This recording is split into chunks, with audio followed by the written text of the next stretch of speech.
Olá pessoal, nesse vídeo então falando sobre escatologia, né? É um tema que foi levantado numa live da Multiversal, que eles estão numa linha de preterismo completo, ou seja, todas as profecias foram cumpridas na destruição do templo, em setembro, todas as profecias de Jesus,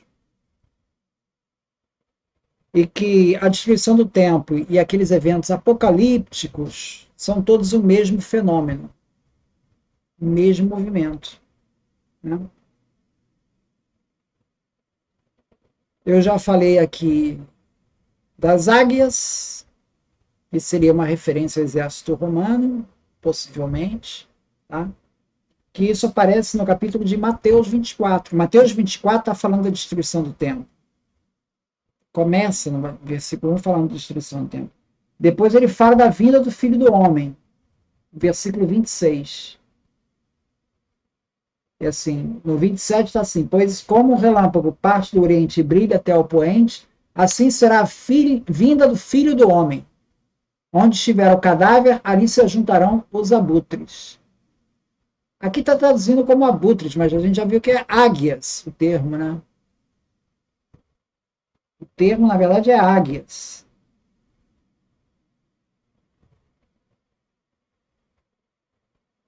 Que seria o exército romano.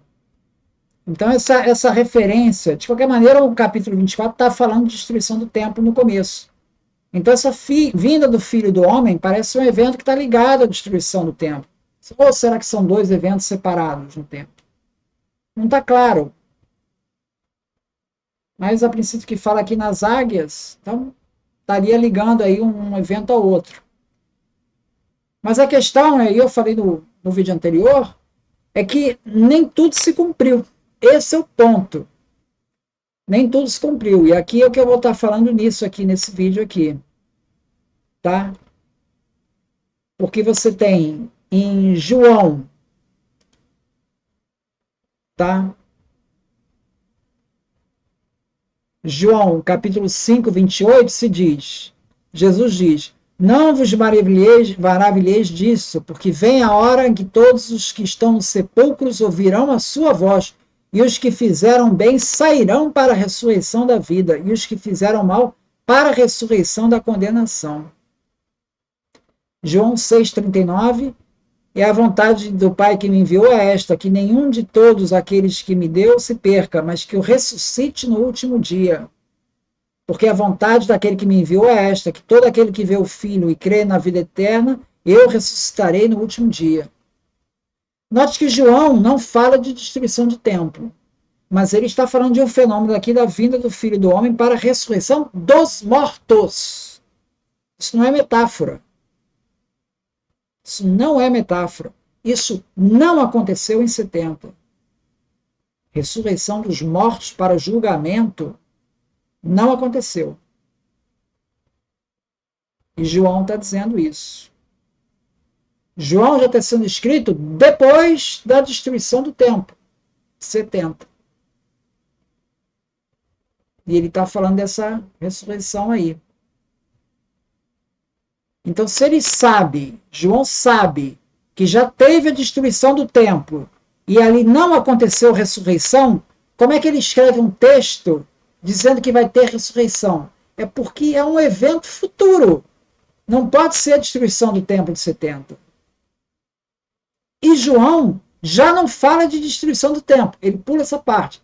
Destruição do templo só tem nos sinóticos. Mas ele fala da chegada do Filho do Homem associada à ressurreição para o julgamento. Ressurreição dos vivos e dos mortos. Ressurreição dos mortos. Julgamento dos vivos e ressurreição dos mortos. Mas será que essa ressurreição dos mortos só está em João? Não, também está nos sinóticos. Está nos sinóticos em outros episódios ali. Já não está conectado com a destruição do templo. Mas aparece ali em Mateus 22, 29. Jesus, porém, respondendo, disse-lhes, errais não conhecendo as Escrituras, nem o poder de Deus, porque na ressurreição nem casam, nem são dados em casamento, mas serão como os anjos do céu. E acerca da ressurreição dos mortos, não tendes lido o que Deus nos declarou, dizendo: Eu sou o Deus de Abraão, Deus de Isaac e Jacó. Ora, Deus não é Deus dos mortos, mas Deus dos vivos. Está aqui Jesus falando de uma ressurreição, que vai acontecer. Mateus 16, 27. Porque o Filho do Homem virá na glória de seu Pai com seus anjos, e então dará a cada um segundo as suas obras. Julgamento. Em verdade vos digo que há alguns que estão aqui que não provarão a morte até que vir o Filho do Homem com seu reino. Ele está falando de julgamento, segundo as suas obras. Mateus 12. Pois como Jonas esteve 3 dias e 3 noites no ventre da baleia, assim estará o Filho do Homem 3 dias e 3 noites no seio da terra. Os ninivitas ressurgirão do juízo com esta geração e a condenarão, porque se arrependeram com a pregação de Jonas. Eis aqui, está aqui quem é maior do que Jonas. Então ele está falando de uma ressurreição que vai acontecer. Mateus 25. E quando o Filho do Homem vier em sua glória, todos os santos junto com ele se assentarão no trono da sua glória, e todas as nações serão reunidas diante dele. Todas as nações serão reunidas diante dele. E apartará um dos outros, como o pastor aparta os bodes das ovelhas, e porá as ovelhas à sua direita e os bodes à esquerda. Então o rei dirá ao rei aos que estiverem à sua direita: Vinde, benditos de meu Pai, possuí a herança do reino, que vos está preparado desde a fundação. Porque tive fome e deste de comer, tive sede e deste de beber, fui estrangeiro e me hospedaste. Estava nu e me vestiu. Adoeci e visitaste-me. Estive na prisão e foste me ver. Então os justos lhe responderão: Quando te vimos com fome e te demos de comer, ou com sede e te demos de beber? E quando te vimos estrangeiro e te hospedamos? E quando te vimos enfermo e fomos te ver? E respondendo ao rei, lhes dirá: Em verdade vos digo que quando fizeste a um desses pequeninos a irmãos, a mim o fizeste. Então dirá também aos que estiveram à sua esquerda: Apartai-vos de mim, malditos para o fogo eterno, para o diabo e seus anjos. Porque tive fome, não me deste de comer, tive sede, não me deste de beber, fui estrangeiro, não me recolheste, estive nu e não me vestiste, e enfermo, não me visitaste. Então eles também lhes responderão: Senhor, quando te vimos com fome, ou com sede, ou estrangeiro, e não te servimos? Então lhes responderá: Em verdade vos digo, quando um destes pequeninos não o fizestes a mim. E irão estes para o tormento eterno, mas os justos para a vida eterna. Então, Mateus 25 está falando de um julgamento para a vida eterna. Lucas 20, 34 também fala de ressurreição. Os que forem havido por dignos de alcançar o mundo vindouro e a ressurreição dentre os mortos, nem hão de casar, nem serão dados em casamento. Então está falando aqui Jesus em Lucas, em ressurreição dos mortos. Então não é só João que fala da ressurreição dos mortos. Mateus, Lucas também estão falando.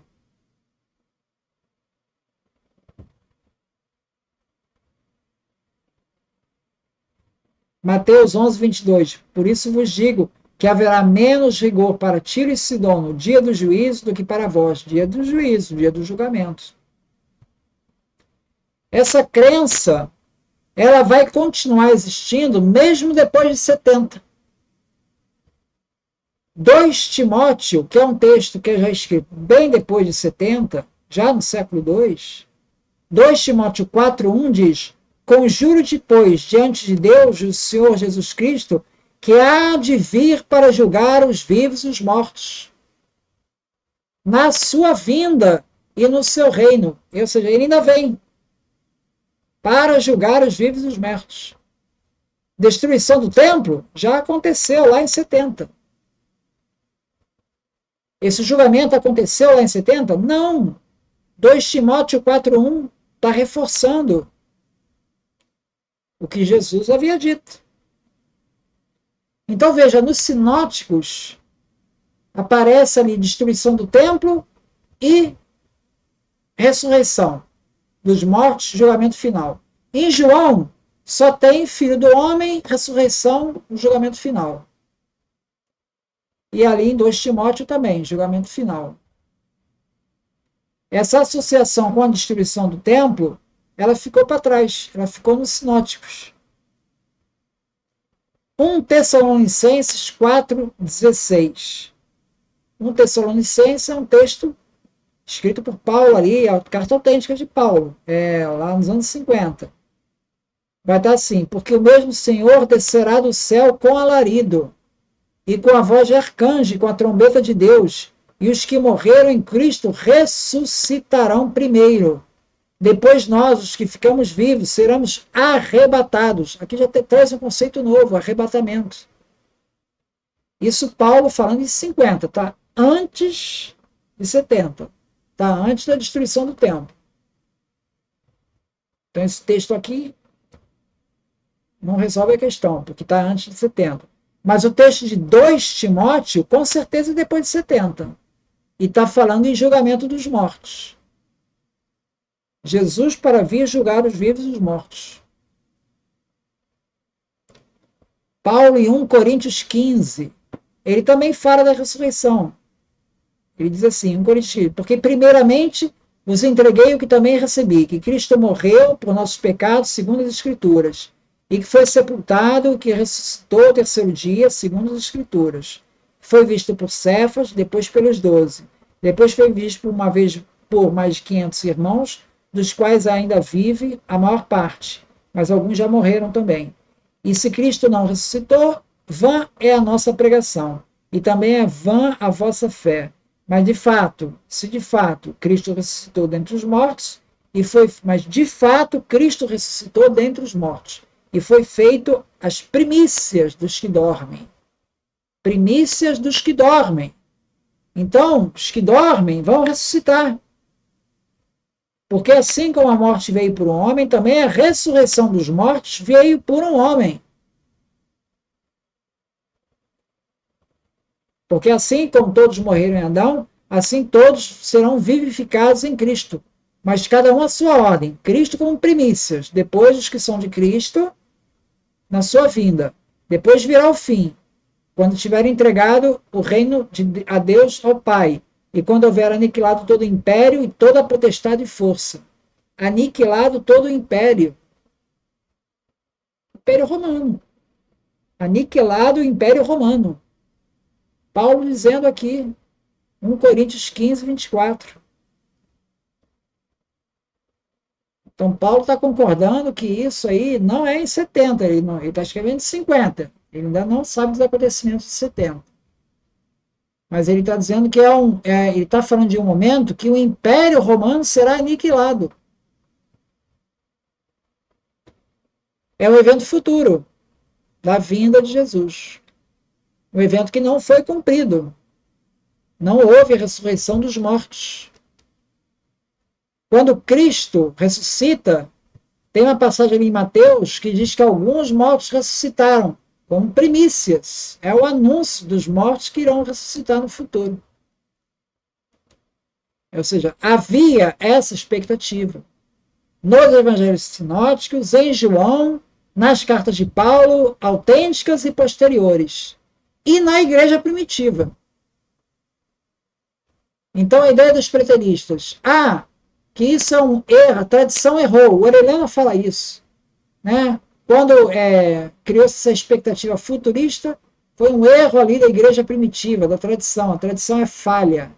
Mas isso está nos textos do 2 Timóteo, isso está no texto de 1 Coríntios, está em Paulo.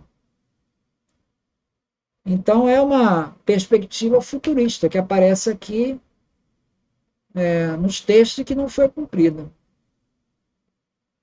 Então confirma ali a tese do James Dunn, ou seja, essa igreja primitiva, ela vai construir a situação de futurismo, né? Coisa que lá Jesus, no início, não tem isso muito claro, ele está tendo isso como algo iminente que vai acontecer. E depois, na igreja primitiva, isso já começa a ser construído, né? Ou seja, é a mesma caso da profecia de Daniel. É uma profecia que até então estava parcialmente cumprida e ela é retomada sobre um outro enfoque pela igreja primitiva. Muito obrigado, então.